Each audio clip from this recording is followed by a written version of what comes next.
Have you ever looked in the mirror and been unhappy with what you see?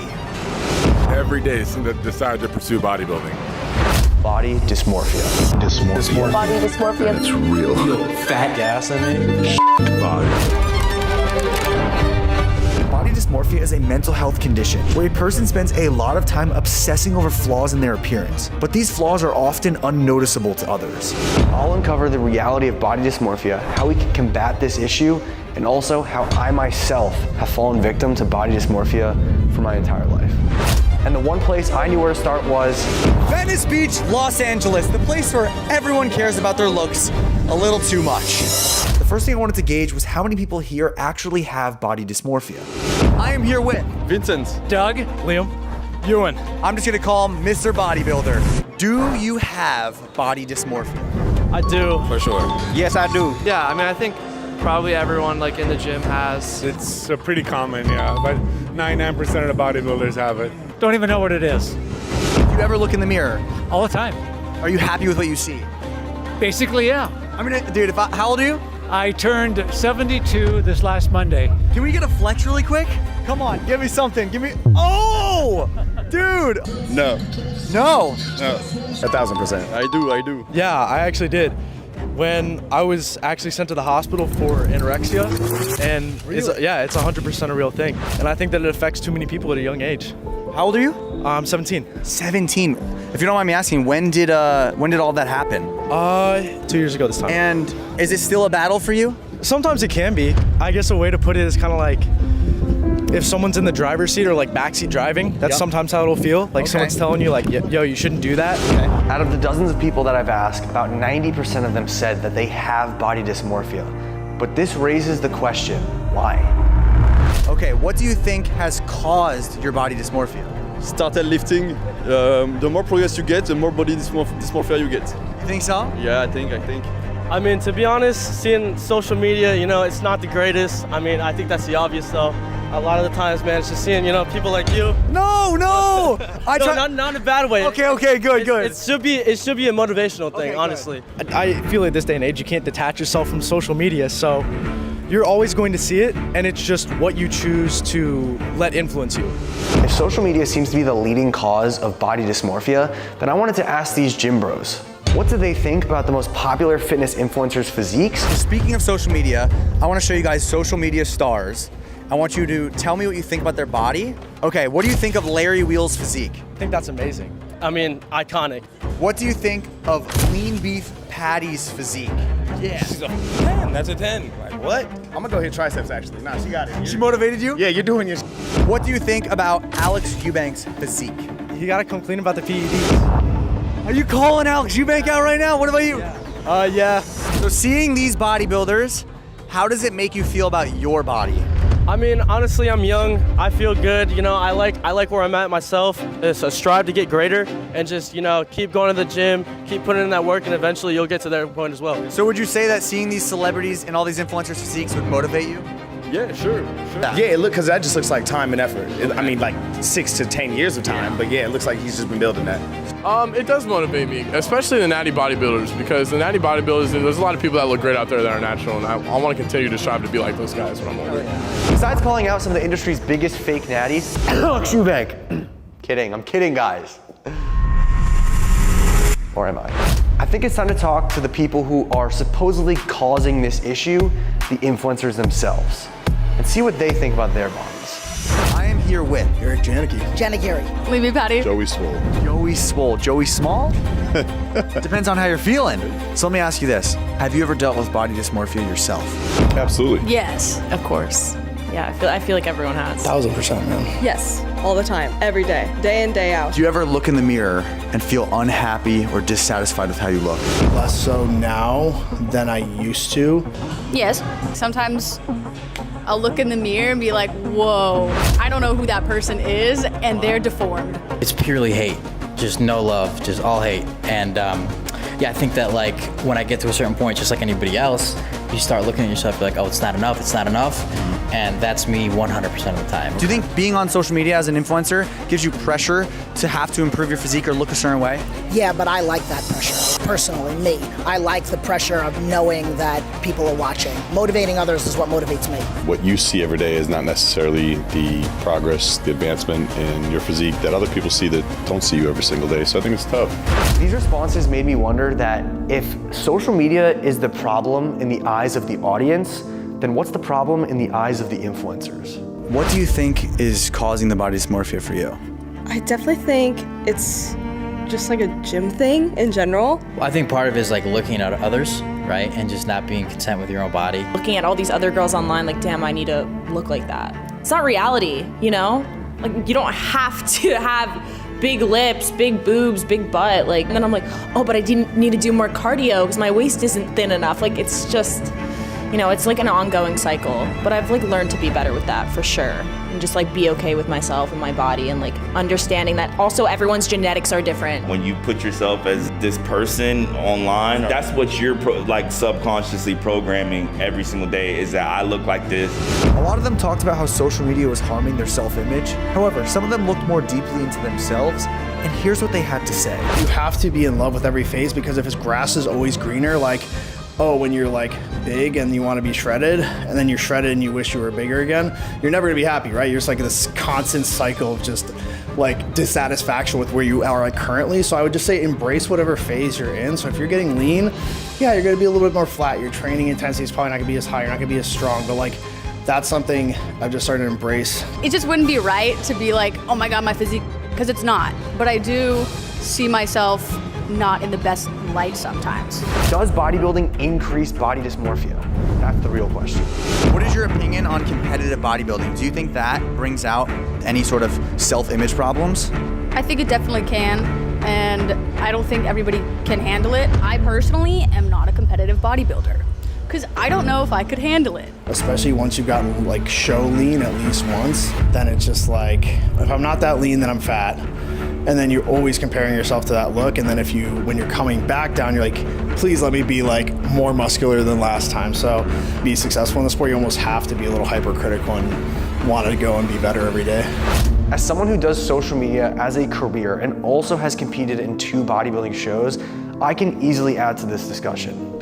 During my last competition prep, I did not realize how bad my body dysmorphia was until after the show. My mind and the mirror were playing different games, and they were on different pages. I did not see the reality of my body whatsoever. And one of the biggest struggles that I had after my competition was being so fearful of getting fat.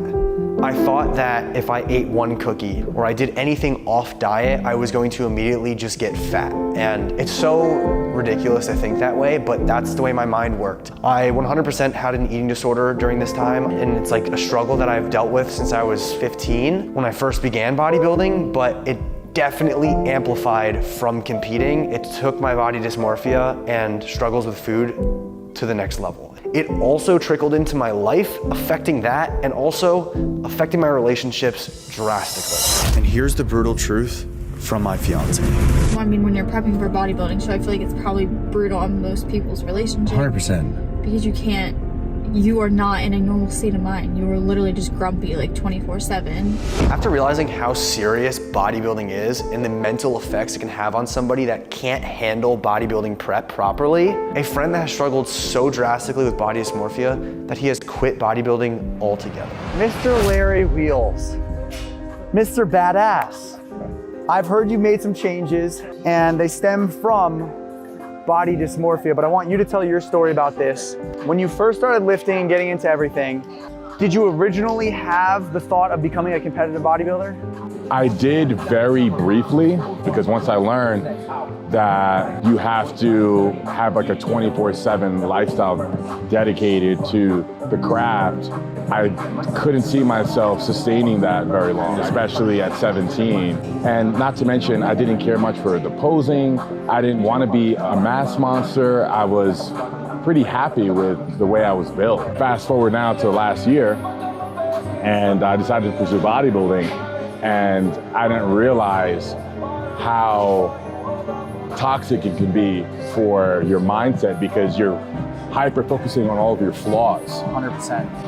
And it was taking a toll on the people around me now because I'm like a Debbie Downer. I'm like, oh, my calves are small, my tricep insertions aren't great, they're not rounded up, I'm not gonna be a good competitive pro bodybuilder. And I became very negative about my body, which I never was in my life before. I was never negative about anything in my body. You were obsessed with looking in the mirror, which I understood, obviously, because you were like prepping for a show, which is everything is about your body. And how I look. And it was really controlling my mind. I always only had small calves. I didn't care. It didn't matter. I was pursuing strength. I was trying to be strong. It didn't matter how big my calves were, how round my triceps were. But as a bodybuilder, all that matters. It's very important. So once you got into bodybuilding, the body dysmorphia kind of kicked in? Oh yeah. So the deeper I got into it, the worse it got. You told me you were getting really, really bad and obsessive about this food stuff and how I looked at my body. And we came to the conclusion that I might need therapy. And when that reality hit, what was your final decision? Well, I pulled the plug a couple weeks ago. The body dysmorphia was really bad, right? It was just getting worse. It was only gonna get worse, especially when I'm not winning. And then it starts to sink in like, this is, like, where's this gonna go?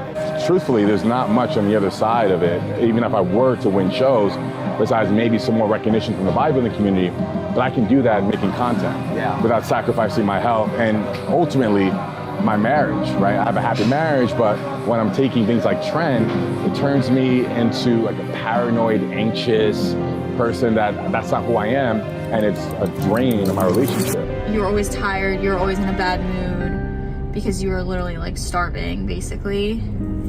But now we enjoy our Chick-fil-A dates, our real Pepsis.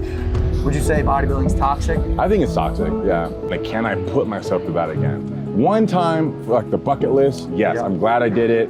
I got to experience what that's like. Fully committing, you know what that's like now. Yeah, oh yeah. And you don't regret the experience. No, not at all. It was certainly worth the experience, but I don't ever want to do it again. I low-key feel the same, bro. I'm not kidding. I'm like, I don't know if I have it in me to do it again. No. It's time to get to the bottom of this. How do we prevent body dysmorphia? But first, I need to figure out the relationship between competitive bodybuilding and body dysmorphia. In order to find out, I will be interviewing two experts. Meet Dr. Mike Israetel, a doctor, an exercise scientist, and a competitive bodybuilder. Mr. Handsome. Oof. You don't like that? It's just not true, but I do appreciate the compliment. Okay. Jared Feather, an IFBB pro bodybuilder and exercise coach in the world of bodybuilding. As light as a feather, apparently. As you are an active bodybuilding competitor, do you have body dysmorphia? Do I have elements of dealing with my body image in a certain way that's maybe a little bit unique and maybe not the average person? Definitely. Like right now, I'm looking at myself on camera and I'm thinking I look small. If you have a coach, you're willing to go through extreme changes in body fat, extreme changes in how full your muscles look, so when you're dieting down, and you're able to stick to a plan without it impacting your psychology a ton, you don't have it to a terrible degree. Do steroids cause body dysmorphia? Steroids, in some cases, can increase the expression magnitude and probability of body dysmorphia. There are a couple of mechanisms I can talk about, if that's okay, as to how that might happen. Yeah, I'd love to know. One of them is when you start using steroids, you typically don't use it in isolation. You're kind of in a gym culture, is just to fit into that new band of gym bro friends that they have, or competitor friends.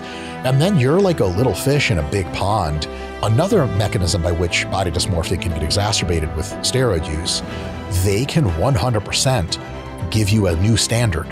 And you love that standard, but you can't be on high doses all the time unless you want to, clock out real early. And so when you come down off of steroids to smaller doses, your body's going to look not as good as it could. I'm actually in the process right now of kind of unfolding my bodybuilding career. I've just competed recently, probably my last competition for some time.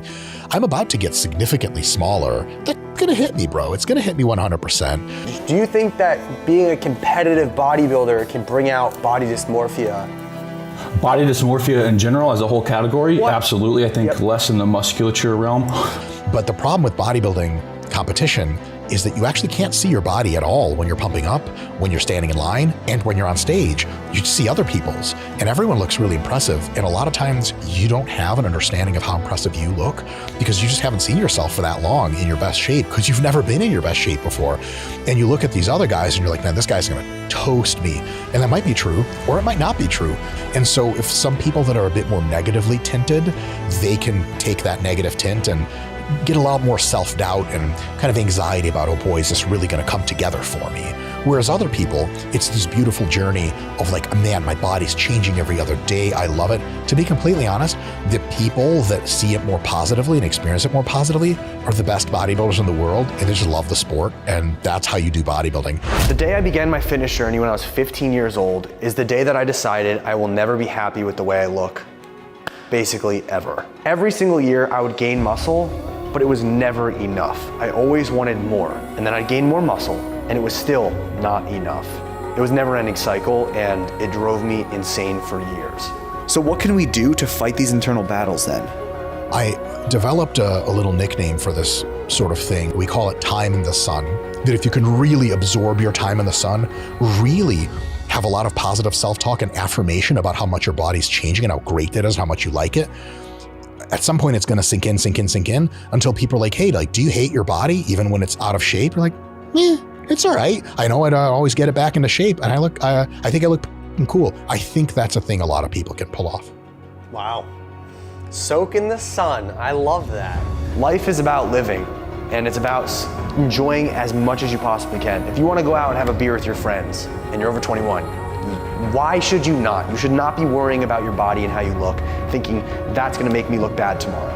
We shouldn't have those thoughts. We should be able to hit the gym, have fun, hit PRs, gain muscle, and still hit life PRs, friendship PRs, relationship PRs, and just live life to the absolute fullest. That is my message to you. That is what I want to leave everybody with, and I believe that is my purpose, to show you guys that you can still be jacked and have fun at the gym, but go out and have fun with your friends and not be worried about being less jacked tomorrow. Stay relentless, baby. Stay relentless and stay positive, okay? Oh, and don't forget to use code Jesse on Gymshark.com to get yourself 10% off. And if you can, watch these next videos. Peace.